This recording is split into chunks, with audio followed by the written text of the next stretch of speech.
ஒரு ஊர்ல ரெண்டு சகோதரர்கள், அதாவது அண்ணனும் தம்பியும்.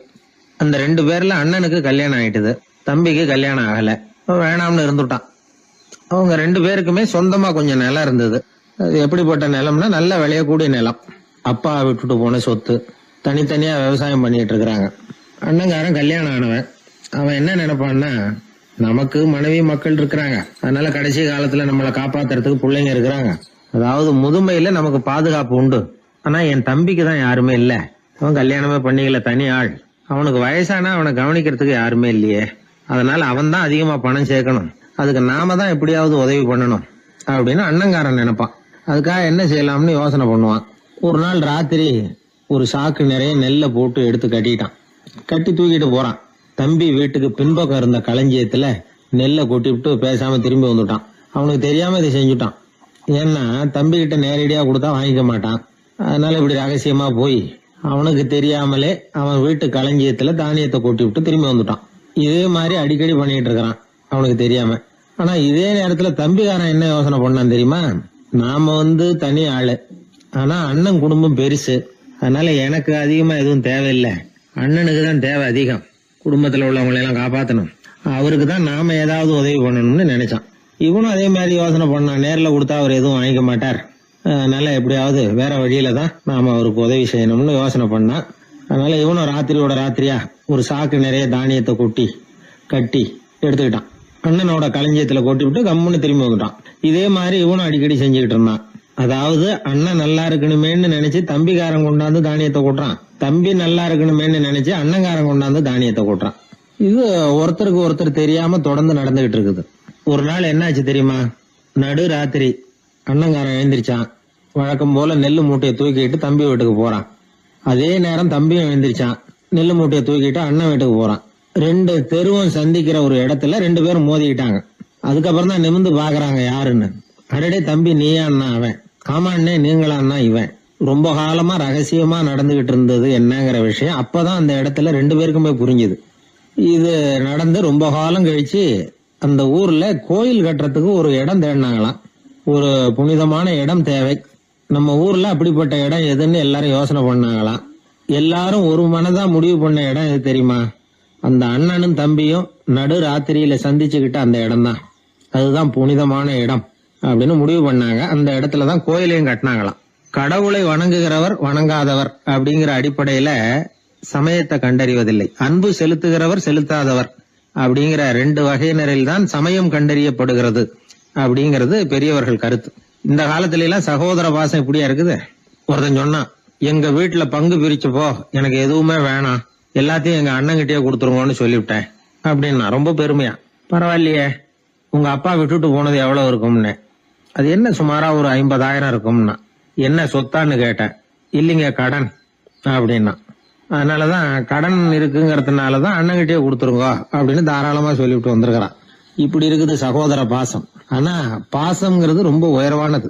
அது அண்ணன் தம்பிகள் எப்படி இருக்கணும் அப்படிங்கறதுக்கு அந்த அபூர்வ சகோதரர்கள் ஒரு உதாரணம். குடும்பத்துல மற்றவர்கள்ட்ட நேசத்தோடையும் பாசத்தோடையும் பழகினாதான் வாழ்க்கை இனிமையா அமையும். கல்யாணத்துக்கு போயிருந்தியே, எப்படி இருந்ததுன்னு கேட்டார் ஒருத்தர். எப்படி இருந்தது? சாப்பாடு சரியில்லை, சாம்பார்ல உப்பு பத்தல, இப்படி அடுக்கிக்கிட்டே போனார் அடுத்தவர். இது ஒரு மனித சுபாவம். எப்பவுமே எதிர்மறையான செய்திகளை பேசுறதுலதான் மனிதனுக்கு ஆர்வம் அதிகம். எது சரியில்லைங்கிறத சொல்றதுக்கு தான் அவன் ஆசைப்படுறான், எது சரியா இருந்ததுங்கிறத சொல்றதுக்கு அவன் ஆசைப்படுறது இல்ல. இப்ப எல்லாரும் சொல்லுவாங்களே, ஒரு பெரிய வெள்ளைத்தாள்ல நடுவுல ஒரு சின்ன கருப்பு புள்ளிய வைங்க, அத ஒருத்தர்கிட்ட காட்டி இது என்னன்னு கேட்டா கருப்பு புள்ளின்னு தான் சொல்லுவார். ஒரு சின்ன கருப்பு புள்ளியத்தான் அவர் கவனிக்கிறார், அந்த புள்ளிய சுற்றி இருக்கிற விசாலமான வெள்ளை பகுதியை அவர் கவனிக்கிறது இல்ல. இது மனித இயல்பு. ஒரு கண்ணாடி முன்னாடி போய் நிக்கிறோம், முகத்தை பாக்குறோம், கொஞ்சம் யோசனை பண்ணி பாருங்க. முகத்துல நமக்கு பிடிக்காத பகுதியை தான் முதல்ல கவனிப்போம். கன்னத்துல ஒரு பரு இருந்ததுன்னா அதுதான் முதல்ல நம்ம கண்ணுல படும். கருப்பா ஒரு மச்சம் இருந்தா அதைத்தான் நாம முதல்ல கவனிக்கிறோம். ஒரு சின்ன காயம் இருந்ததுன்னா ரொம்ப கவனிச்சு கூர்ந்து பாக்குறோம். அதை சுற்றி இருக்கிற அழகான பகுதிகள் எல்லாம் அதுக்கு அப்புறம் தான். அவ்வளவு தூரத்துக்கு ஏன்?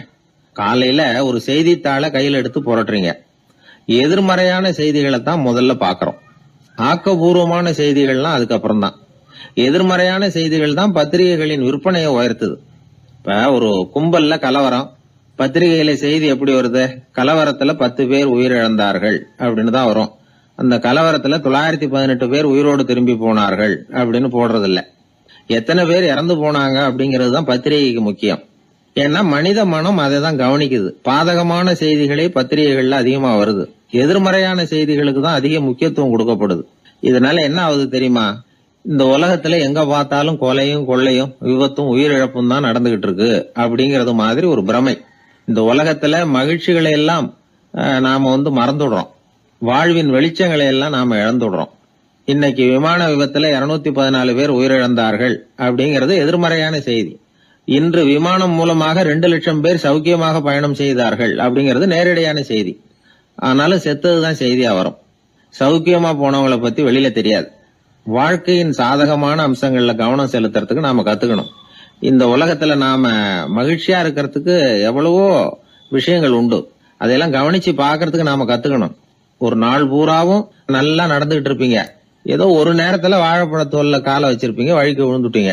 வழிக்கு விழுந்ததுதான் நமக்கு பெருசா தெரியும்.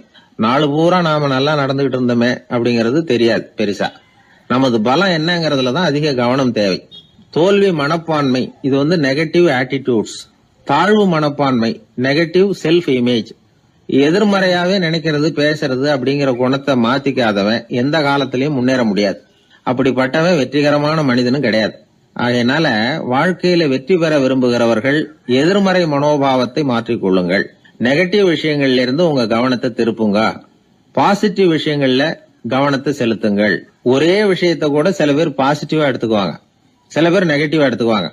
ஒரு சத்திரத்துல 2 சாமியார்கள் சந்திச்சுக்கிட்டாங்களாம். தங்களுடைய சொந்த கதைகளை அவங்க பேசிக்கிட்டாங்க. ஒரு சாமியார் சொன்னார், எனக்கு சம்சாரம் இல்ல, அதனாலதான் நான் சாமியார் ஆயிட்டேன் அப்படின்னார். இன்னொருத்தர் சொன்னார், எனக்கு சம்சாரம் இருக்கா, அதனால நான் சாமியார் ஆயிட்டேன் அப்படின்னார். அதனால வாழ்க்கைய அவரவர்கள் பாக்குற பார்வை வேற வேற மாதிரி. எதையும் எதிர்மறையா எடுத்துக்கப்படாது, ஆக்கப்பூர்வமா எடுத்துக்கணும். அப்படிங்கறத புரிஞ்சுக்கிட்டோம்னா நம்ம வாழ்க்கையில வெற்றி நிச்சயம்.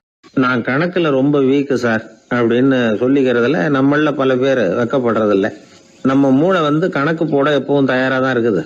ஆனா அதை நாம சரியா உபயோகப்படுத்துறது இல்ல. அதுதான் விஷயம். கம்ப்யூட்டர் வந்த பிறகு இன்னமும் சௌகரியமா போச்சு. கணக்கு போடுற வேலையெல்லாம் அதுகிட்ட ஒப்படைச்சிட்டோம். கம்ப்யூட்டரை விட வேகமா மனுஷனால கணக்கு போட முடியுமா அப்படின்னா முடியுமா. ஆனா முடியும்னு நிரூபிச்சு காட்டினவங்க இந்த உலகத்துல ஒரு 10-20 பேர் தான். ஒரு பென்சிலோ காகிதமோ இல்லாம 17 இலக்க எண்களை கூட கூட்டி கழிச்சு பெருக்கி வகுக்கிறாங்க. நீங்க பிறந்ததுல இருந்து இந்த வினாடி வரைக்கும் எவ்வளவு காலம் ஆயிருக்குது அப்படின்னு கேட்டா அதை நொடிகள்ல சொல்றாங்க. ஒரு புஸ்தகத்தை கொடுத்து படிக்க சொல்லி அதுல மொத்தம் எத்தனை எழுத்து இருக்குது அப்படின்னு கேட்டா கரெக்டா சொல்லி விடுறாங்க. இப்படிப்பட்ட திறமைசாலிகள் இந்த உலகத்துல இருக்கத்தான் செய்யறாங்க. அது சரி, அவங்களால மட்டும் அது எப்படி முடியுது? இதுக்கு சரியான விளக்கத்தை இதுவரைக்கும் யாரும் சொல்லல. இந்த கணக்கு புலிகள், கணித மேதைகள் எப்படி அவ்வளவு பெரிய கணக்கெல்லாம் போடுறாங்கன்னு கேட்டா அதுக்கு யாராலையும் சரியான விளக்கம் கொடுக்க முடியல.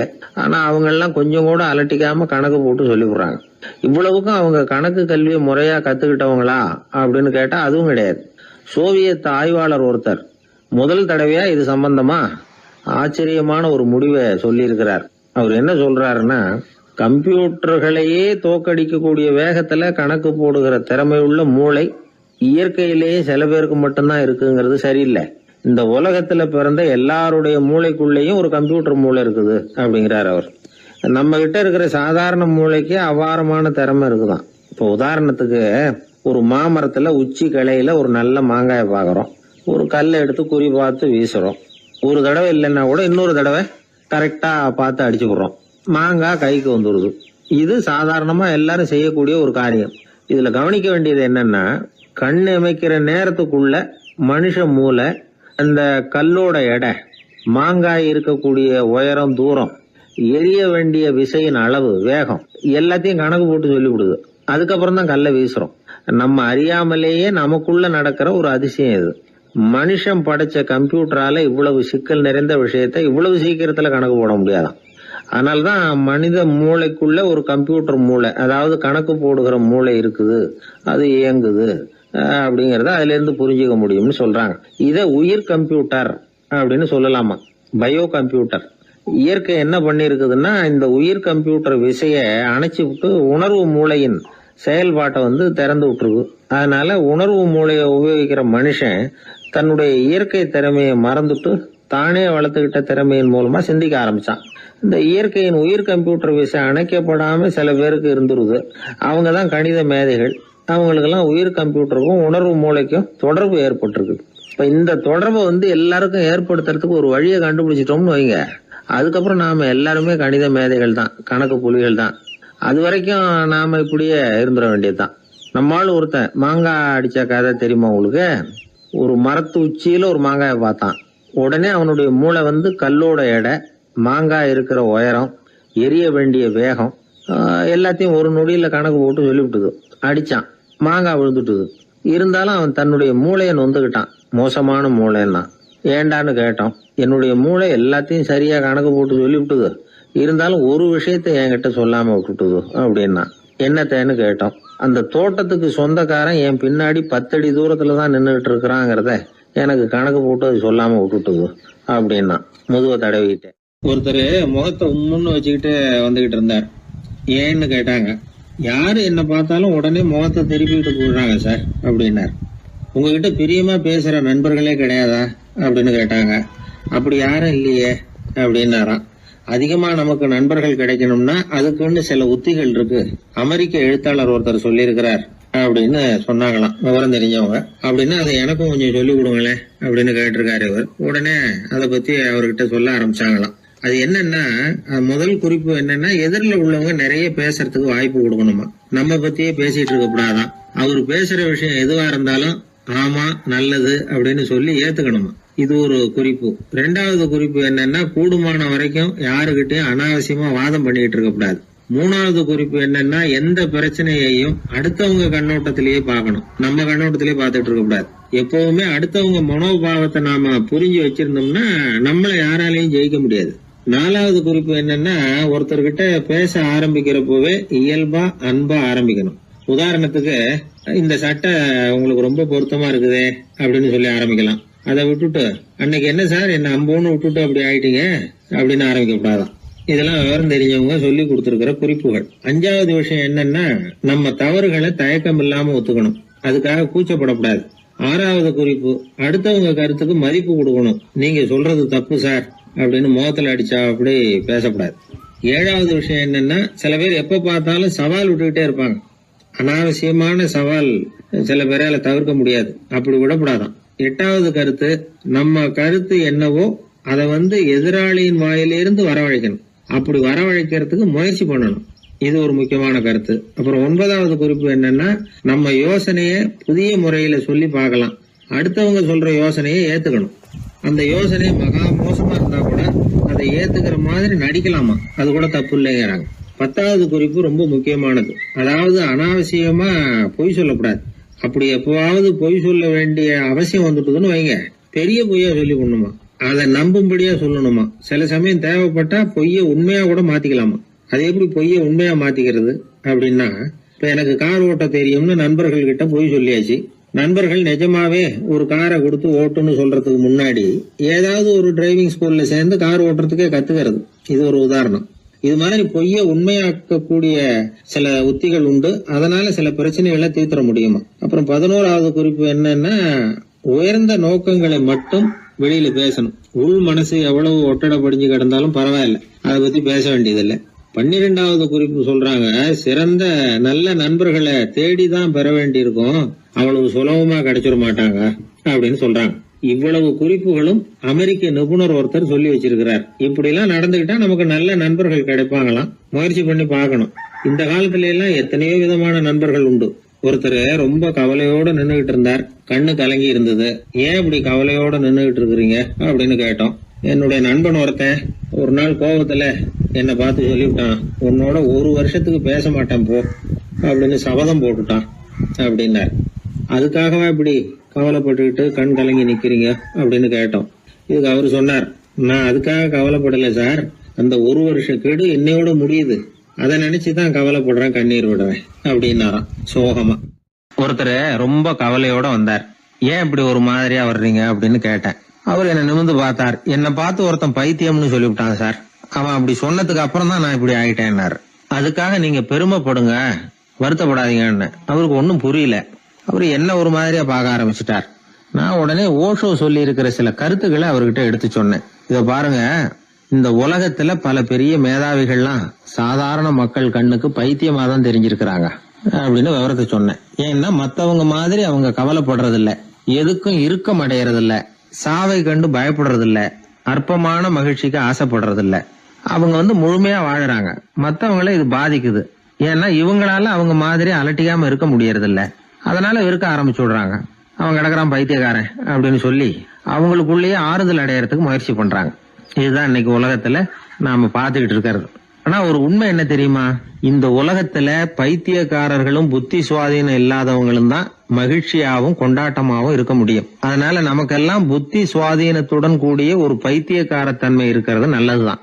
அப்படி இருந்தாதான் வாழ்க்கையை கொண்டாட முடியும். ஒரு மனநல மருத்துவமனையில ஒருத்தர் சிகிச்சைக்காக சேர்ந்திருந்தார். சேர்ந்து 1 வருஷம் ஆச்சு. தான் குணமாயிட்டோங்கிறது அவருக்கு தெரிஞ்சு போச்சு. டாக்டர் கிட்ட விவரத்தை சொன்னார். இது மாதிரி எனக்கு மனசுல தோணுதுங்க, நான் தெளிஞ்சுட்டேன் போல இருக்கு அப்படின்னு அவர் சொல்லியிருக்கிறார். அவரும் சொன்னார், நீங்க சொல்றது சரியாதான் இருக்கும், இருந்தாலும் உங்களை இங்கேயே வச்சிருந்து சில சோதனைகள் எல்லாம் பண்ணி பார்த்துட்டு அதுக்கப்புறம் வீட்டுக்கு அனுப்புறோம் அப்படின்னார். சரிங்கன்னார் அவரு. அதே மாதிரி அவரை மேற்கொண்டு கொஞ்ச நாள் தங்க வச்சு சோதனைகள் எல்லாம் பண்ணி பார்த்துட்டு இவர் சொல்றது உண்மைதான்னு தெரிஞ்சது. இவர் புத்தி சுவாதீனம் சரியா இருந்தது, இவர் நல்ல நிலைமைக்கு வந்துட்டாருங்கிறது டாக்டருக்கு புரிஞ்சது. அதுக்கப்புறம் சரி, நீங்க சொன்னது சரி, இனிமே நீங்க வீட்டுக்கு போகலாம் அப்படின்னு சொல்லி அனுப்பி வச்சார். இவர் வீட்டுக்கு வந்துட்டார். அதுக்கப்புறம் இவர் தன்னுடைய அனுபவங்களை சொன்னாராம். எப்படி இருந்தது மருத்துவமனை வாழ்க்கை அப்படின்னு கேட்டிருக்கிறாங்க நண்பர்கள்லாம். அப்போ இவர் சொன்னாராம், இத பாருங்க, நான் 1 வருஷம் பைத்தியங்களோட பைத்தியமா வாழ்ந்தேன். அதுல கொஞ்சம் கூட எனக்கு சிரமம் தெரியல. அந்த 1 வருஷமும் 1 வினாடியா போனது மாதிரி இருக்குது. ஆனா நான் புத்தி தெளிஞ்சதுக்கு அப்புறம் 1 வாரம் அவங்களோட இருந்தேன் பாருங்க, அந்த 1 வாரம் தான் எனக்கு ஒரு யுகமா தெரிஞ்சது. அவ்வளவு கஷ்டப்பட்டேன் அப்படின்னாராம். அதனால ஒரு கூட்டத்திலிருந்து வேறுபட்டு வாழறதுங்கிறது கொஞ்சம் சிரமம் தான். பைத்தியங்களுக்கு மத்தியில பைத்தியமா இருந்துடலாம், பைத்தியங்களுக்கு மத்தியில புத்தி சுவாதீனம் உள்ளவனா இருக்கிறதுக்கு ரொம்ப சாமர்த்தியம் தேவைப்படுது. அதனாலதான் இந்த உலகத்துல நாம வாழும் பொழுது மற்றவர்களை அனுசரிச்சு வாழணும். பைத்தியங்களுக்கு மத்தியில பைத்தியமா இருந்தாதான் சுகம் அப்படிங்கிறது தான் இவங்க சொல்ல வர்ற உண்மை. ஹிட்லர் ஒரு சமயம் ஒரு பைத்தியக்கார ஆஸ்பத்திரிக்கு போனாராம் பார்வையிடறதுக்காக. மன நோயாளிகளை எல்லாம் வரிசையா நிறுத்தி வச்சிருந்திருக்கிறாங்க. அவர் வந்த உடனே எல்லாரும் ஹிட்லர் வாழ்கன்னு கத்தணும் அப்படின்னு அங்க உள்ள டாக்டர் சொல்லி வச்சிருக்கிறார். ஏற்கனவே சொல்லி வச்சிருக்காரு, ஹிட்லர் வரப்போறார், வந்தது எல்லாரும் ஹிட்லர் வாழ்கன்னு நீங்க சொல்லணும், கத்தணும் சொல்லி வச்சிருக்காரு. சரின்ட்டு நிக்கிறாங்க. ஹிட்லர் வந்தார். சொல்லி வச்சது மாதிரி எல்லாரும் கத்துனாங்க, ஹிட்லர் வாழ்கன்னு. ஒருத்தர் மட்டும் கத்தாம அமைதியா நின்னுகிட்டு இருந்தார். ஹிட்லர் அவர்கிட்ட போய், ஏன் நீங்க மட்டும் ஹிட்லர் வாழ்கன்னு சொல்லாம நிக்கிறீங்கன்னார். அதுக்கு அவர் மெதுவா, நான் பைத்தியக்காரன் இல்ல, டாக்டர் அப்படின்னாராம். அதனால பைத்தியங்களோடு பைத்தியமா வாழறதுங்கிறது ஒரு சுகம். இந்த உலகத்துல ஏற்கனவே நான் சொன்னது மாதிரி பைத்தியக்காரர்களும் புத்தி சுவாதீனம் இல்லாதவங்களும் தான் மகிழ்ச்சியாகவும் கொண்டாட்டமாகவும் இருக்க முடியும். அதனால புத்தி சுவாதீனத்துடன் கூடிய ஒரு பைத்தியக்காரத்தன்மை நமக்கு தேவை. அந்த நுட்பத்தை புரிந்து கொண்டு நம்முடைய வாழ்க்கையை நாம கொண்டாடுவோம். என்னை தேடி ஒருத்தர் வந்தார். எனக்கு ரொம்ப நாளா ஒரு சந்தேகம், அதுக்கு உங்களை கேட்டு விளக்கம் பெறணும்னு வந்திருக்கிறேன்னார். என்ன உங்க சந்தேகம்னு கேட்டேன். யாரு என்ன பார்த்தாலும் உடனே முகத்தை திருப்பிட்டு போடுறாங்க சார், அதுக்கு என்ன காரணம்னு எனக்கு தெரியல, அதுதான் உங்களை கேட்டு தெரிஞ்சுக்கலாம்னு வந்திருக்கிறேன்னார். உங்களுக்கே தெரியலன்னா எனக்கு எப்படி தெரியும்னு, இருந்தாலும் உங்களுக்கு அனுபவம் இருக்குமேன்னார். அது சரி, உங்ககிட்ட பிரியமா பேசுற நண்பர்களே கிடையாதா அப்படின்னு கேட்டேன். அப்படி யாருமே இல்லைங்க அப்படின்னார். அப்படின்னா உங்ககிட்ட தான் ஏதோ குறை இருக்கு, உங்க பழக்க வழக்கத்தை கொஞ்சம் மாத்திக்கிட்டா எல்லாம் சரியா போடும் அப்படின்னு. என்ன செய்ய சொல்றீங்கன்னார். உங்களுக்கு நிறைய நண்பர்கள் தேவைன்னு, கிடைக்க மாட்டேங்கிறாங்களேன்னார்.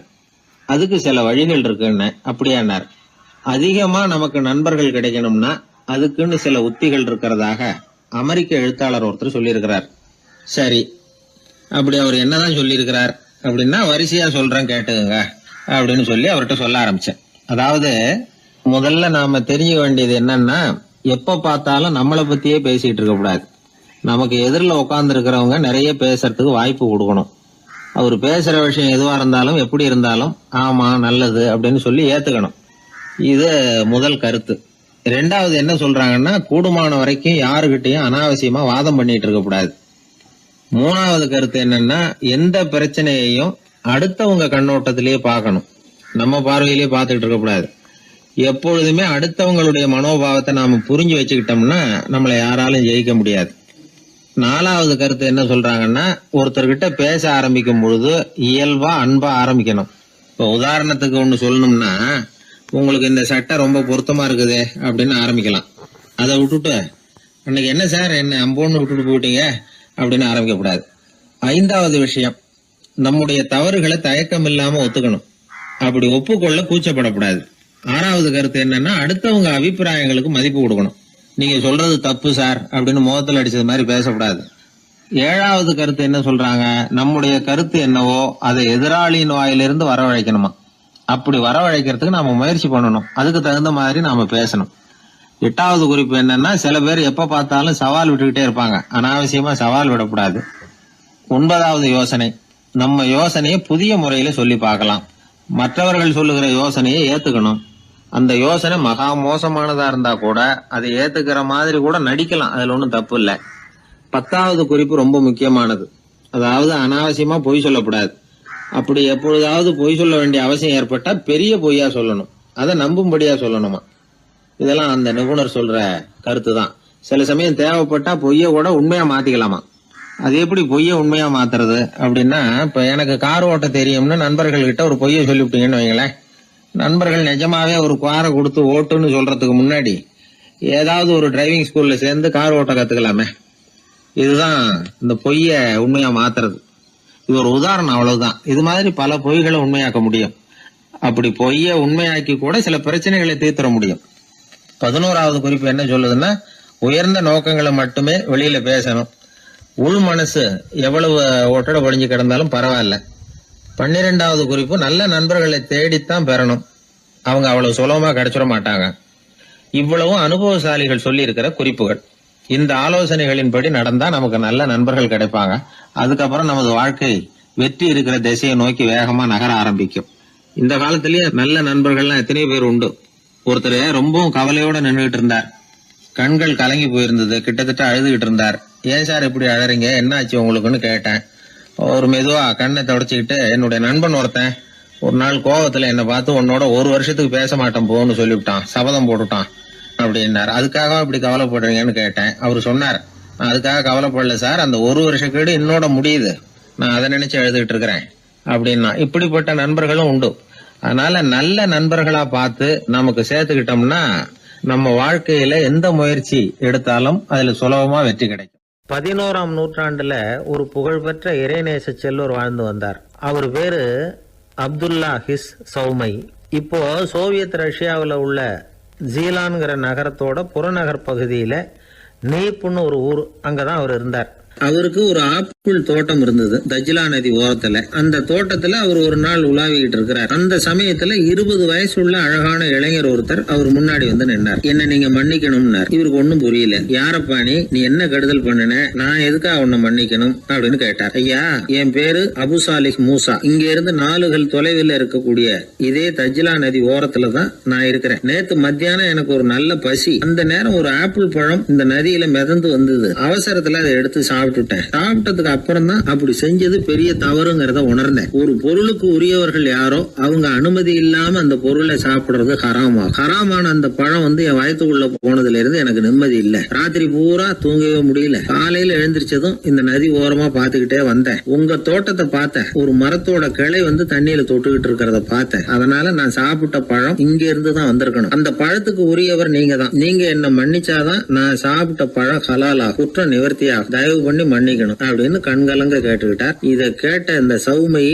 ஆச்சரியத்தோட அந்த இளைஞரை கூர்ந்து கவனிச்சார். இந்த அளவுக்கு நேர்மையான ஒரு நல்ல மனுஷனை விட்டுறக்கூடாது அப்படின்னு மனசுக்குள்ள முடிவு பண்ணிக்கிட்டார். நிமிர்ந்து அந்த இளைஞரை பார்த்தார். இதுக்கு நீ வந்து தண்டனையை ஏத்துக்கத்தான் வேணும்னார். எதுவா இருந்தாலும் ஏத்துக்கிறதுக்கு தயார்னார் அவர். இதுக்கு தண்டனையா 12 வருஷ காலம் நீ இங்க பணிவிடைகள் செய்யணும்னார். பணிவிடை செய்யறது என்னுடைய பாக்கியமா நினைக்கிறேன் அப்படின்னு சொல்லிவிட்டு மகிழ்ச்சியோட அந்த தண்டனையை ஏத்துக்கிட்டார். 12 வருஷம் முடிஞ்சது. அந்த 12 வருஷ காலத்துல அந்த இளைஞரோட வயசும் தகுதியும் வளர்ந்தது. கடைசியில் அந்த பெரியவர் அந்த இளைஞரை கூப்பிட்டார். இத பாருப்பா, இன்னையோட உன் பணிவிடை காலம் 12 வருஷம் முடிஞ்சது. ஆனா தண்டனை இதோட முடிஞ்சுட்டதா நினைக்காத. அது இன்னமும் முடியல. கடைசியா இன்னும் ஒரு தண்டனை பாக்கி இருக்கு. அதை நீ ஏத்துக்கணும்னார். எதுவா இருந்தாலும் ஏத்துக்கிறதுக்கு சித்தமா இருக்கிறேன்.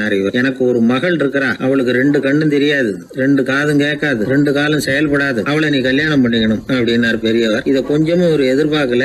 திகைச்சார். அடுத்த நிமிஷம் சரி, இதையும் நான் மனப்பூர்வமா ஏத்துக்கிறேன். இறைநேசர் செல்வர் சௌமை அவர்கள் அவர்களுடைய புதல்வி பாத்திமாவுக்கும் இளைஞர் அபு சாலிஹ் மூசாவுக்கும் அடுத்த சில தினங்கள்ல முறைப்படி திருமணம் நடந்தது. திருமணத்துக்கு அப்புறம் மணமகளை பார்த்த அந்த இளைஞர் திகைச்சு போயிட்டார். ஏன்னா அந்த பெரியவர் சொன்னதுக்கு நேர்மாறா இருந்தார். பாத்திமா உடல் குணம் எதுவும் கிடையாது, ரொம்ப அழகா இருந்தாங்க. மறுநாள் சௌமையை அபு சாலிஹை கூப்பிட்டு இதுக்கு விளக்கம் சொன்னாராம். என் மகளுக்கு கண்ணு தெரியாதுன்னு சொன்னதுதான் சொல்லியிருந்த நேத்து முன்னாடி சொன்னேன். அது எந்த விதமான தீய காட்சிகளும் அவ கண்ணுக்கு தெரியாதுன்னு தான் அர்த்தம். காது கேட்காதுன்னு சொன்ன தீய விஷயங்களை அவ கேட்க மாட்டான்னு அர்த்தம். கால்கள் செயல்படாதுன்னு சொன்ன வீட்டை விட்டு தீமையான இடங்களுக்கு அவ போக மாட்டான்னு அர்த்தம் அப்படின்னா. 12 வருஷத்துக்கு முன்னாடி உன்னை முதல் முறையா பார்த்தப்பவே உண்மை என்னுடைய சீடரா மானசீகமா ஏத்துக்கிட்டேன் அப்படிங்கிற விவரத்தையும் சொன்னாராம். இந்த இளைஞர் அபு சாலிஹ் பிற்காலத்துல ஒரு பெரிய ஆன்மீக மேதையா உயர்ந்தார். அந்த தம்பதிகளுக்கு 60வது வயசுல ஒரே ஒரு குழந்தை பிறந்தது. அந்த ஃபாதர் ஜிலானி முஹைத்தீன் ஆண்டகை, அதாவது அந்த குழந்தை தான் ஆன்மீக பேரரசர் முஹைத்தீன் ஆண்டகை.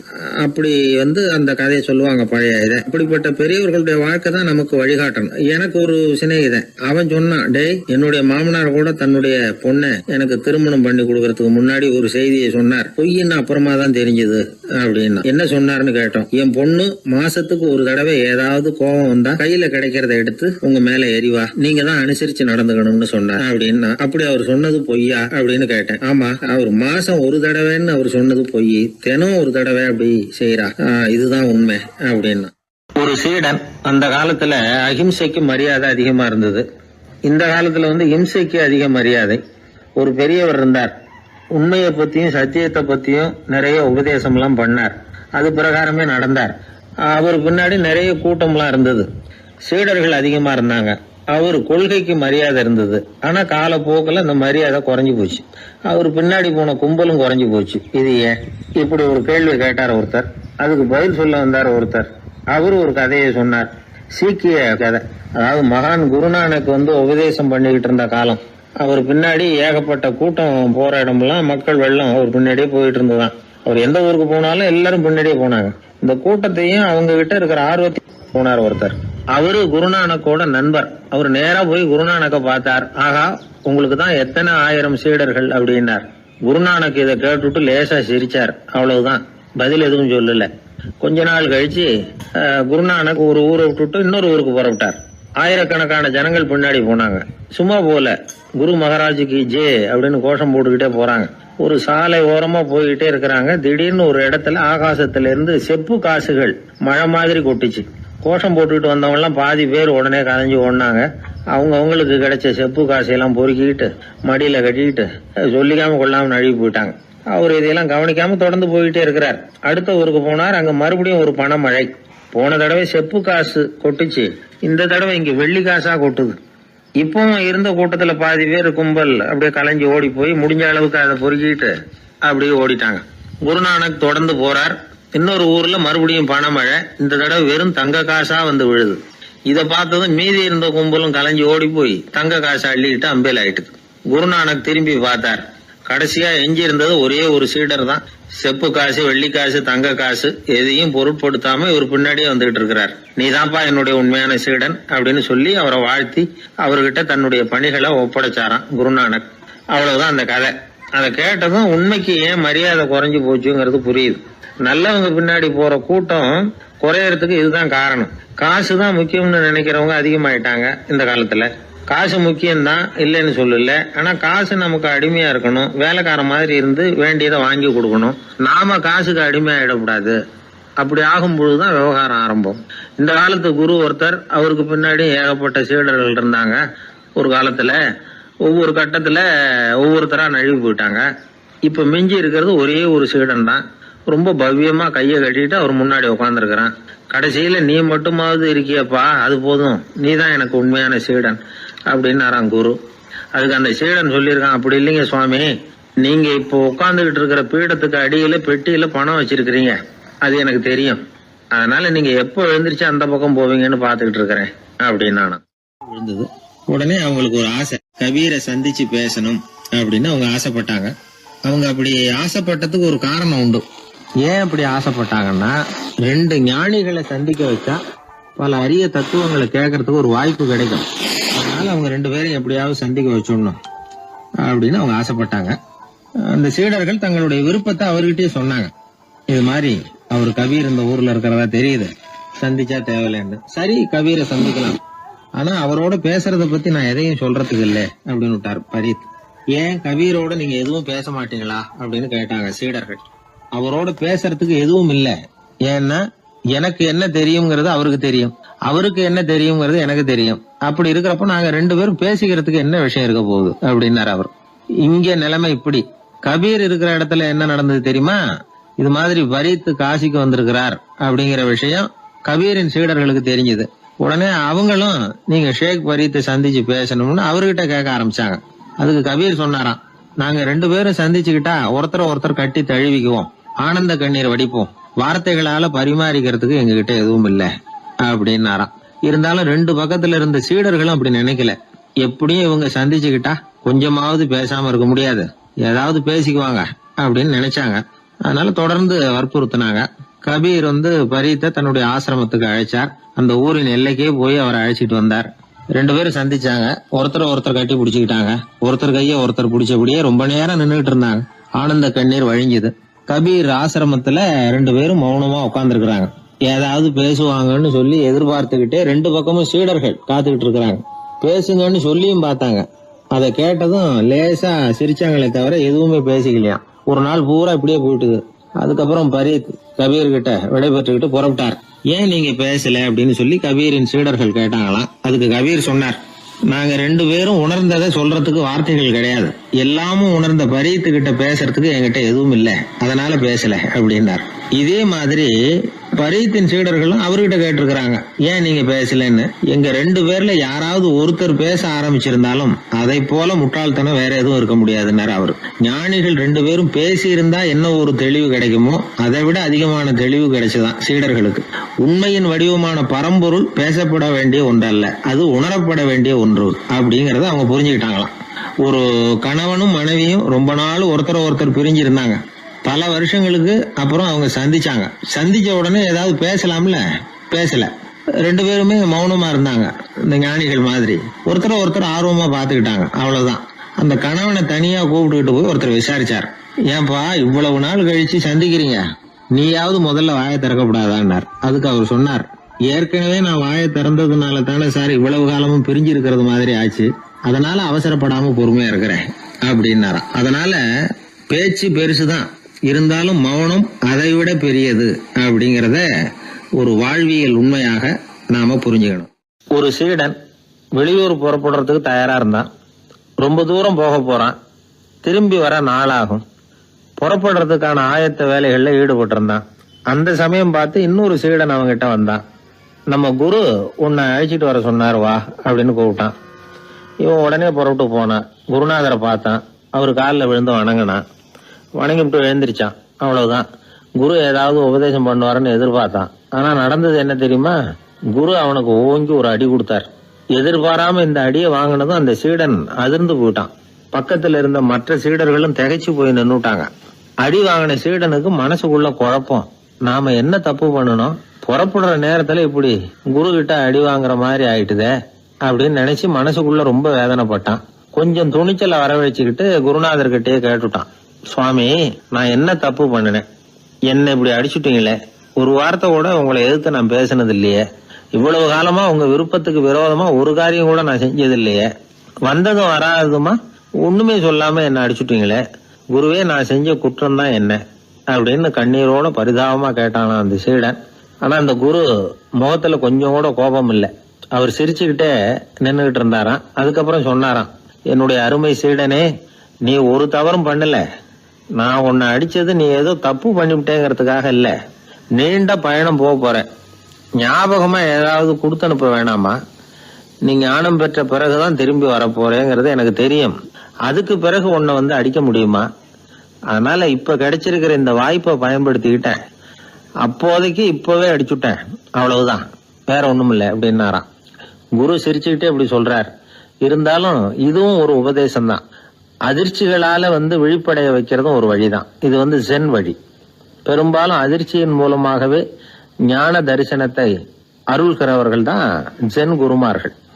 நம்ம தியானம் தான் ஜென். இந்தியாவிலிருந்து சீனாவுக்கு போய் கொஞ்சம் பேர் மாறி வளம் பெற்று ஜப்பான்ல ஜென் ஆகி வளர்ந்துருக்குது, அவ்வளவுதான். ஜென்கிறது தியானம். எதை நினைச்சும் தியானிக்கிறது இல்ல, எல்லாத்திலையும் தியானம் இருக்கிறதா சொல்லுது ஜென். பேசுறது, இருக்கிறது, நடக்கிறது, சாப்பிடுறது, சிரிக்கிறது, தூங்குறது, தொழில் செய்யறது அல்லது சும்மா இருக்கிறது எல்லாமே தியானம் தான். சென்கிறது ஒரு சுய தரிசனம், தன்னைத்தானே அடையாளம் கண்டுகொள்ளுகிறது தான். அது இல்லாத எதையும் தேடி கண்டுபிடிக்கிறது இல்ல. சென் மார்க்கத்தை பத்தி ஓஷோ என்ன சொல்றாரு தெரியுமா? காணாமல் போன தன்னுடைய மூக்கு கண்ணாடி தன்னுடைய மூக்கின் மேல் இருப்பதை கண்டுகொள்வது போன்றது சென் அப்படிங்கிறார். நம்மால் ஒருத்தர் இன்னொருத்தர் முகத்தை ரொம்ப நேரமா உத்து பார்த்துக்கிட்டு இருந்தார். என்ன பாக்குறீங்கன்னாரு அவரு. நீங்க போட்டிருக்கீங்களே மூக்கு கண்ணாடி, அதை தான் பாக்குறேன்னாரு இவரு. நீங்க அப்படி பாக்குறதுக்கு விசேஷ காரணம் ஏதாவது உண்டான்னு கேட்டார் இவர். உண்டுன்னார். என்னன்னு கேட்டார். நேத்திக்கு காணாம போன என்னோட மூக்கு கண்ணாடி அது அப்படின்னாராம் இவர். எதிர்காலத்தை நினைச்சா எனக்கு ரொம்ப பயமா இருக்கு சார் அப்படின்னு சொல்றவங்க நிறைய பேர் இருக்கிறாங்க. அதாவது பயப்படாத மனிதர்கள்னு யாருமே கிடையாது. ஒவ்வொருத்தருக்கும் ஒவ்வொரு விதமான பயம் இருந்தாலும் ஒட்டுமொத்தமா பாக்குறப்போ மனிதனுக்கு 6 விதமான பய உணர்வுகள் வரலாம் அப்படின்னு பெரியவங்க சொல்றாங்க. எல்லா விதமான பயமும் இந்த 6 வகைக்குள்ள அடக்கம். அந்த 6 வகை பயமும் 6 எதிரிகள் மாதிரியாம். 6 எதிரிகளையும் புரிஞ்சுக்கிட்டோம்னா போதும், வாழ்க்கையில சுலபமா வெற்றி அடைய முடியும். சரி, அந்த 6 வகை பயம் என்னென்ன அப்படின்னு பாப்போம். முதல்ல வறுமை பற்றிய பயம், 2வது பழிச்சொல் பற்றிய பயம், 3வது உடல் நலம் பாதிப்பு பற்றிய பயம், 4வது என்னன்னா காதல் தோல்வி, 5வது முதுமை, 6வது மரணம். அதாவது பயப்படுறதுங்கிறது ஒரு மனநிலை தான். இந்த மனநிலையை கட்டுப்படுத்த முடியும், திசை திருப்ப முடியும். சரி, இந்த பயங்களின் அறிகுறிகள் எப்படி இருக்கும்? வறுமை பற்றிய பயம் அப்படின்னு முதல்ல சொன்னோம் இல்லையா? அந்த பயத்தின் அறிகுறிகளை தெரிஞ்சுக்குவோம். எதுலேயும் அக்கறை இல்லாம இருக்கிறது, ஒரு குறிக்கோள் இல்லாம இருக்கிறது, வறுமையை சகிச்சுக்கிறது, வாழ்க்கையில கிடைக்கிறது எதுவா இருந்தாலும் ஆட்சேபனை இல்லாமல் ஏத்துக்கிறது, மனசாலும் உடம்பாலும் சோர்ந்து போயிருக்கிறது, ஆர்வம், முனைப்பு, கற்பனை திறன் எதுவுமே இல்லாம இருக்கிறது. இதெல்லாம் தான் அந்த வறுமை பற்றிய பயத்தின் அறிகுறிகள். அடுத்தது ஒண்ணு பார்த்தோமே, பழிச்சொல் பற்றிய பயம். அதாவது அடுத்தவங்க நம்மளை குறை சொல்லி விடுவாங்களோ அப்படிங்கிற பயம். இதுக்கு அறிகுறி என்ன தெரியுமா?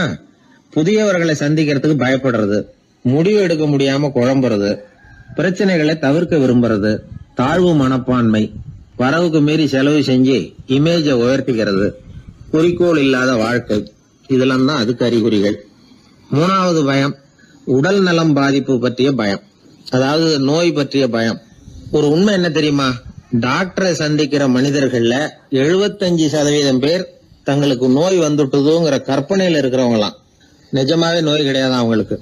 இந்த பயத்தின் அறிகுறிகள் என்னன்னா, வியாதிக்கான அறிகுறிகள் தன்னிடம் இருக்கிறதாக நினைச்சுக்கிறது, எந்த நேரமும் வியாதியை பத்தியே பேசி பேசி மனசை அங்கேயே வச்சிருக்கிறது, நோய் சம்பந்தமான செய்திகளை படிச்சு நமக்கு இப்படி ஆயிடுமோ அப்படின்னு வேதனைப்படுறது, இதெல்லாம் தான் அதுக்கு அறிகுறிகள்.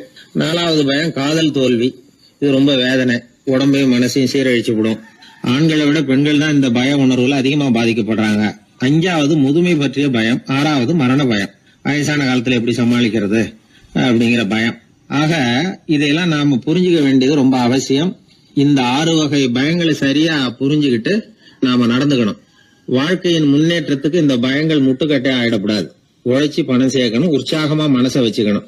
மனசை கட்டுப்படுத்துகிற மார்க்கம் தெரிஞ்சுக்கிட்டா போதும், எல்லாம் சரியா வந்துடும்.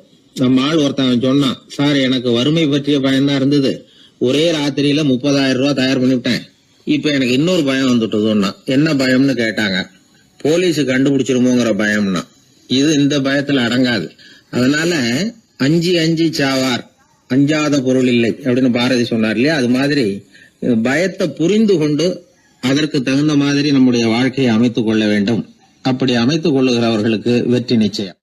ஒரு ஊர்ல ஒரு குரு இருந்தார். ஒரு நாள் அவரை தேடிட்டு ஒருத்தன் வந்தான். உனக்கு என்ன வேணும்னு கேட்டார் குரு. எனக்கு ஞான தெளிவு வேணும், அதுக்கு உங்க உபதேசம் எனக்கு தேவைன்னா. உபதேசம் வேணும்னா அதை பெற்றுக்கொள்ளுகிற அளவுக்கு தகுதி உள்ளவனா உன்னை தயார்படுத்திக்கணுமேன்னார். அதுக்கு நான் என்ன செய்யணும் சொல்லுங்கன்னா, முதல்ல நீ செய்ய வேண்டியது என்னன்னா, உங்ககிட்ட இருக்கிற எல்லா கெட்ட குணங்களையும் விட்டுட்டு 1 வருஷம் கழிச்சு வா, அப்புறம் பாக்கலான்னாரு. அவ்வளவுதானே, சரின்னு சொல்லிவிட்டு அவன் போயிட்டான். 1 வருஷம் கழிச்சு வந்தான். அவன் அங்க வந்து சேர்ந்த சமயத்துல அந்த ஆசிரமத்தின் மண் தரைய ஒரு வேலைக்காரன் பெருக்கி சுத்தம் பண்ணிட்டு இருக்கிறான். அந்த மண் தரையிலிருந்து எழுந்த புழுதி அதிகமா இருந்தது. அது காத்துல கலந்தது, சீடனையே மறைக்கிற அளவுக்கு ஆயிட்டுது. ஒரே புழுதி மயம்.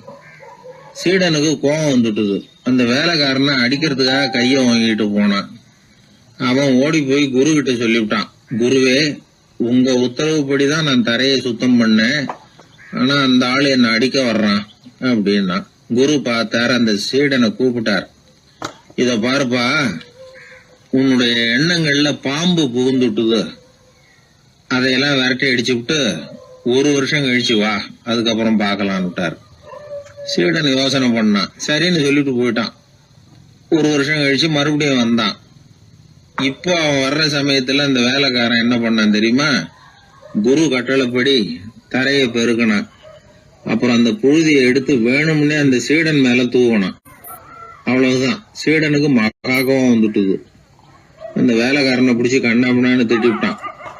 வேலைக்காரன் குரு கிட்ட ஓடனான். ஐயா, அந்த ஆளு வாய்க்கு வந்தபடியெல்லாம் திட்டுறான் அப்படின்னா. குரு பார்த்தார். ஓ அப்படியா? அப்படின்னா இந்த தடவை பாம்புகள் கிடையாது, இப்போ அவன் இதயத்துக்குள்ள நுழைஞ்சிருக்கிறது நாய். அதை விரட்டி அடிச்சு விட்டு இன்னும் ஒரு 1 வருஷம் கழிச்சு அவனை வர சொல், அப்புறம் பார்க்கலாம் அப்படின்னு சொல்லி அனுப்பி வச்சுட்டார். சீடன் திரும்பி போயிட்டான். 1 வருஷம் கழிச்சு மறுபடியும் வந்தான். இப்ப அவன் வர்றப்போ என்ன செய்யணுங்கிறத அந்த வேலைக்காரங்கிட்ட குரு ஏற்கனவே சொல்லி வச்சிருக்கிறார். அது பிரகாரமே அவன் பண்ணனான். அவன் என்ன செஞ்சான் தெரியுமா? கூட்டி பெருக்கணும் புழுதியை எல்லாம் ஒரு வாளி தண்ணியில போட்டு நல்லா கலக்கி அந்த சீடன் தலையில ஊத்தினான். இவ்வளவு செஞ்சும் இந்த தடவை அவனுக்கு கோபமே வரல. அதுக்கு பதிலா அவனை பார்த்து நன்றின்னா. எதுக்கு நன்றி தெரியுமா? எதையும் சகிச்சுக்கிட்டு அமைதியா இருக்கும் குணத்தை கற்றுக்கொள்வதற்கு உதவியா இருந்ததுக்காக அந்த வேலைக்காரனுக்கு நன்றி. இத கேள்விப்பட்ட உடனே அந்த குரு ஓடி வந்தார். இவனை கட்டி பிடிச்சுக்கிட்டார். இனிமே நான் உனக்கு உபதேசம் பண்ணலாம், அதுக்கான தகுதி உனக்கு வந்துட்டுதுன்னார். இதுல இருந்து என்ன தெரியுது? ஒருத்தர்கிட்ட உபதேசம் வாங்கணும்னா கூட அதுக்குன்னு ஒரு தகுதி நமக்கு தேவைப்படுது. சகிப்புத்தன்மை ஒவ்வொரு மனிதனுக்கும் தேவைதான். இந்த காலத்துல ஒரு குரு, அவரை தேடி ஒருத்தன் வந்தான். குரு அவனை நிமிர்ந்து பார்த்துட்டு சொன்னார், நீ முதல்ல சகிப்புத்தன்மைய வளர்த்துக்கிட்டு அதுக்கப்புறம் என்கிட்ட வாடினார். இவன் அவரை நிமிர்ந்து பார்த்துட்டு சொன்னான், குருவே, நான் உங்ககிட்ட வந்திருக்கிறதே சகிப்புத்தன்மைய வளர்த்துக்கிறதுக்காகத்தானே அப்படின்னு. ஒரு ஊர்ல ஒரு பெரியவர் இருந்தார். அவரு ஒரு கோடீஸ்வரர். நிறைய நல்ல காரியங்கள்லாம் செஞ்சுக்கிட்டு இருந்தார். அவரை தேடி நிறைய பேர் வருவாங்க. இவரும் தன்னால முடிஞ்ச உதவி அவங்களுக்கு செய்வார். ஒரு சமயம் 3 பிச்சைக்காரர்கள் இவரை தேடி வந்தாங்க. ஏதாவது பொருள் உதவி பெறலாம்னு நினைச்சு 3 பேரும் ஒரே நேரத்துல வரல, தனித்தனியா வந்தாங்க. முதல் பிச்சைக்காரன் காலையில வந்தான். இவர் முன்னாடி வந்து நின்னான். ஐயா, எனக்கு 5 ரூபா வேணும், தயவு பண்ணி கொடுங்க அப்படின்னு கேட்டான். இவன் இப்படி கேட்டது அவருக்கு கோவம் வந்துட்டுது. என்ன இது, நான் ஏதோ உங்ககிட்ட கடன் பட்டிருக்கிறது மாதிரியும் அதை திருப்பி கொடுன்னு கேக்குறது மாதிரியும் இருக்குது. இவ்வளவு அதிகாரத்தோட பிச்சை கேட்கிறேன், எவ்வளவு துணிச்சல் உனக்கு? உனக்கு 5 ரூபாயெல்லாம் தர முடியாது, இந்த 2 ரூபா எடுத்துட்டு ஓடு அப்படின்னு சொல்லி ஒரு 2 ரூபாயை தூக்கி எறிஞ்சார். அவன் அதை எடுத்துக்கிட்டு அங்கிருந்து போயிட்டான். அடுத்தபடியா மத்தியானமே ஒரு பிச்சைக்காரன் வந்தான். இவன் எப்படி கேட்டான் தெரியுமா? ஐயா, 10 நாளா ஒருவேளை உணவு கூட சாப்பிடல, தயவு பண்ணி எனக்கு உதவி பண்ணுங்கன்னா. உனக்கு எவ்வளவு வேணும்னு கேட்டார். நீங்களா பார்த்து எவ்வளவு கொடுத்தாலும் அது எனக்கு போதும்னா. இந்தா 10 ரூபா, இதை வச்சுக்கோ, ஏதாவது வாங்கி சாப்பிடுனார். அவன் அந்த 10 ரூபாய வாங்கிட்டு போயிட்டான். அதுக்கப்புறமா சாயந்தரமா 3வது பிச்சைக்காரன் வந்தான். இவன் கேட்ட விதம் எப்படி தெரியுமா? மகாராஜா, உங்களுடைய உயர்ந்த குணத்தை பத்தி நான் நிறைய கேள்விப்பட்டிருக்கிறேன், அதனால உங்களை பார்த்து தரிசனம் பண்ணிவிட்டு போகலாம்னு வந்தேன். அற வழியில வாழ்ந்து கொண்டிருக்கிற நீங்கள் தான் கண்கண்ட தெய்வம் அப்படின்னா. உடனே அந்த பெரியவர் என்ன சொன்னார் தெரியுமா? ஐயா, தயவு பண்ணி உட்காருங்க, நீங்க ரொம்ப களைச்சு போய் வந்திருக்கிறீங்க, முதல்ல சாப்பிடுங்க, மத்ததெல்லாம் அப்புறம் பார்க்கலாம்னு சொல்லி அவனை உட்கார வச்சு சாப்பாடு போட்டார். அவன் சாப்பிட்டு முடிச்சான். அதுக்கப்புறம் இவர் கேட்டார், இப்ப சொல்லுங்க, நான் என்ன பண்ணணும் உங்களுக்குன்னார். அந்த பிச்சைக்காரன் இந்த அன்புக்கு நெகிழ்ந்து, ஐயா, பசியோட வந்தேன், அறுசுவை விருந்தே படைச்சுட்டீங்க, அது போதும், எனக்கு வேற எதுவும் தேவையில்லை. நீங்க என் பேர்ல காட்டுற அன்பை நான் எப்பவும் மறக்க மாட்டேன், உங்களுக்கு எல்லாம் நல்லபடியா நடக்கும், உங்களுக்கு ஒரு குறையும் வராதுன்னா. இவனுடைய பரிவான இந்த வார்த்தைகள் அவர் மனசை தொட்டுது. அவன் பேர்ல இருந்த அன்பு பல மடங்கு அதிகமாச்சு. அதோட விளைவு என்ன தெரியுமா? இதோ பாருப்பா, இனிமே நீ வெளியில எங்கேயும் போக வேணாம், இங்கேயே இருந்துருன்னார். தன்னுடைய பங்களாவுக்கு பக்கத்திலேயே அந்த ஆளுக்கு ஒரு வீடும் கட்டி கொடுத்தார். கடைசி வரைக்கும் அந்த ஆளை தனக்கு பக்கத்திலேயே வச்சுக்கிட்டார். இந்த கதைய சுவாமி சிவானந்தர் சொல்லியிருக்கிறார். இறைவன் அந்த கோடீஸ்வரன் மாதிரியாம். அந்த 3 வகையான பிச்சைக்காரர்களும் 3 வகையான பக்தர்களாம். இன்றைக்கு உள்ள பக்தர்கள்லாம் இந்த 3 வகையில ஒரு வகையை சேர்ந்தவங்களா தான் இருப்பாங்க. முதல் வகை தான் அதிகமா இருக்கும். 3வது வகை ரொம்ப அபூர்வம். நம்ம ஊர் பக்கம் ஒரு பெரியவர் இருந்தார். அவர் செலவு பண்ண பயப்படுவார். ஒரு பைசா ஒருத்தருக்கு கொடுக்கறதுனால ரொம்ப யோசனை பண்ணுவார். இவரை தேடிட்டு ஒரு நாள் சில பிச்சைக்காரங்கள்லாம் வந்தாங்க. ஐயா, நாங்கெல்லாம் சேர்ந்து ஒரு பிச்சைக்காரர்கள் சங்கம்னு ஆரம்பிக்கிறோம். அதுக்கு நீங்க ஒரு 1000 ரூபாய் நிதி உதவி பண்ணுனா தேவையில்லைன்னாங்க. அதெல்லாம் ஒன்னும் கொடுக்க முடியாது, அவ்வளவு பணம்லாம் என்கிட்ட கிடையாதுன்னு விட்டார் அவர். சரி, ஒரு 100 ரூபாயாவது கொடுங்களேன் அப்படின்னு கேட்டிருக்கிறாங்க. அதுவும் முடியாதுன்னார். இவங்க இன்னமும் இறங்கி வந்தாங்க. சரி, ஒரு 10 ரூபாயாவது கொடுங்க அப்படின்னு கேட்டு பார்த்தாங்க. அதெல்லாம் கிடையாதுன்னு ஒரே முடிவா சொல்றாரு அவர். கடைசியா ஒரு 10 காசாவது கொடுங்க சார், வாங்கிட்டு போறோம் அப்படின்னு கேட்டார் ஒருத்தர் இந்த கும்பல்ல இருந்து. அது கூட என்கிட்ட கிடையாதுன்னு ரொம்ப துல்லியமா சொல்லிவிட்டார் அந்த பெரிய மனிதர். அதாவது எதுவுமே கொடுக்க முடியாது, நீங்க போயிட்டு வாங்க விட்டார். அப்ப இந்த கும்பல்ல இருந்து ஒருத்தர் சொன்னார், சரி நீங்க எதுவுமே தர முடியாதுங்கிறீங்க, அப்படின்னா ஒண்ணு செய்யுங்களேன்னாங்க. என்ன செய்யணும்னார். பேசாம நீங்களும் எங்க சங்கத்துல ஒரு மெம்பரா சேர்ந்துருங்க அப்படின்னாங்களாம். இப்படி இருக்கிற மனிதர்கள் அதிகம். அதனால இந்த 3 பிச்சைக்காரர்கள் அப்படிங்கிற இந்த கதையிலிருந்து நாம புரிந்து கொள்ள வேண்டியது, எப்படி பேசணும், எப்படி பக்தி செலுத்தணும், எப்படி இந்த உலகத்துல வாழணும் அப்படிங்கிற கருத்து பூராவும் இந்த அறவுரையிலிருந்து நாம புரிந்து கொள்ளலாம். மனுநீதி சோழன் வரலாறு நமக்கு தெரியும். அது மாதிரி நீதி தவறாத ஆட்சியாளர்கள் பல பேர் இருந்திருக்கிறாங்க இந்த உலகத்துல. ஹசரத் உமர் பின் கத்தாப் அப்படின்னு ஒருத்தர், இஸ்லாத்தின் 2வது கலீஃபா இவர். அவருடைய ஆட்சி காலத்துல நடந்த ஒரு நிகழ்ச்சி. இந்த மன்னருக்கு ஒரு மகன், அவர் பேரு அபு ஷஹ்மா. அந்த மிசர் நாட்டு கவர்னர் அமர் பின் ஆஸ், அந்த மன்னருடைய மகன் கவர்னர் அவர்களுடைய கவனிப்புல இருந்தார். அந்த சமயத்துல ஒரு நாள் அவர் மதுபானா இருந்தனர். கவர்னருக்கு தெரிஞ்சு போச்சு. அவருக்கு தர்ம சங்கடமா போயிட்டுது. தவறு செஞ்சது மன்னருடைய மகன். கவர்னர் யோசனை பண்ணார். அவர் மெதுவா தன்னுடைய வீட்டுக்கு அழைச்சிட்டு வந்தார்.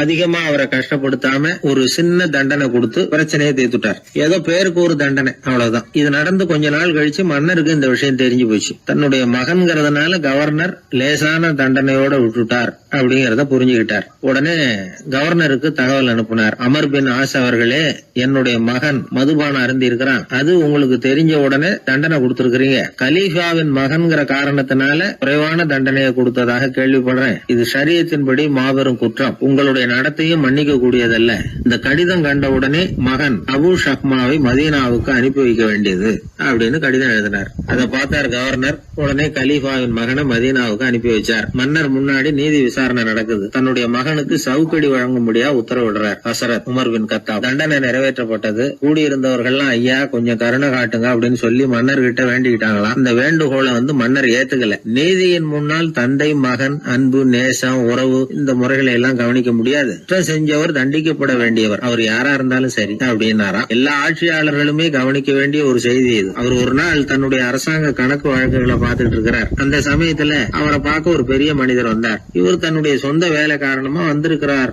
அப்படிங்கறத அவர் புரிஞ்சுக்கிட்டார். உடனே அது வரைக்கும் எரிஞ்சுகிட்டு இருந்த விளக்க அணைச்சுட்டு இன்னொரு விளக்க ஏற்றி வச்சுக்கிட்டாராம். இந்த செயலுக்கு என்ன காரணம்னு கேட்டிருக்கிறார் வந்தவர். இதுக்கு அவரு சொன்னார், ஐயா நீங்க வந்த போது இங்க எரிஞ்சுகிட்டு இருந்தது அரசாங்க விளக்கு, இப்ப எரியறது சொந்த விளக்கு. சொந்த விஷயங்களை பேசுறப்போ அரசாங்க பணத்தை செலவு பண்ணக்கூடாது, அதனாலதான் விளக்க மாத்தினேன் அப்படின்னாராம். இப்படிலாம் பல பேர் இந்த உலகத்துல இருந்திருக்கிறாங்க. ஆனா இப்ப எல்லாம் பல பேர் அப்படி இருக்கிறது இல்ல. ஒருத்தர் அப்படிதான் அரசாங்க விஷயங்களை பார்த்துக்கிட்டு உட்கார்ந்து இருக்கிறார். அந்த சமயத்துல ஒரு பெரிய தொழில் அதிபர் அவரை பார்க்க வந்திருக்கிறார். இவரு சடார்னு எழுந்திருச்சு எரிஞ்சுகிட்டு இருந்த விளக்க அணைச்சுட்டார். எங்கும் ஒரே இருட்டு. ஏன் விளக்க அணைச்சுட்டீங்கன்னு கேட்டிருக்கிறார் வந்தவர். இங்க நடக்கிறது மத்தவங்க கண்ணுல பற்றக்கூடாது அப்படிங்கறதுக்காக தான் விளக்க அணைச்சேன். நீங்க கொண்டு வந்திருக்கிறத அப்படி ஒரு ஓரமா வச்சுட்டு போடுங்க, அதுக்கப்புறமா விளக்க போட்டு நான் எடுத்துக்கிறேன் அப்படின்னாரா இவர்.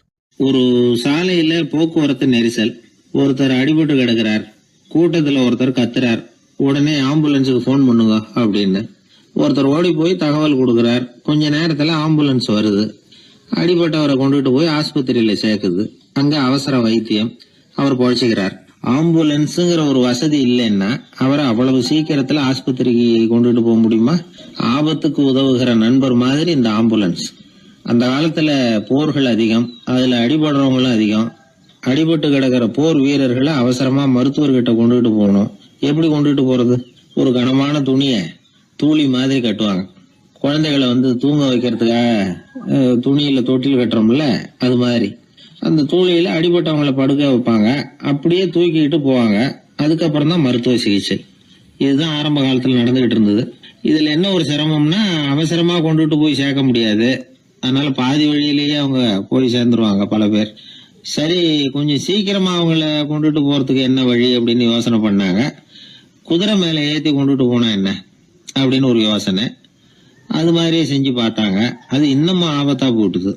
குதிரை ஓடுற வேகத்துக்கும் அது போடுற குலுக்கலுக்கும் அடிபட்டு கிடக்கிறவனால ஈடு கொடுக்க முடியுமா? அலுங்காம குலுங்காம கொண்டுட்டு போக வேண்டிய விஷயம் இல்லை இது. சரி, குதிரை முதுகுல அவனை கொண்டுட்டு போக வேணாம், குதிரை வண்டியில கொண்டுட்டு போனா என்ன?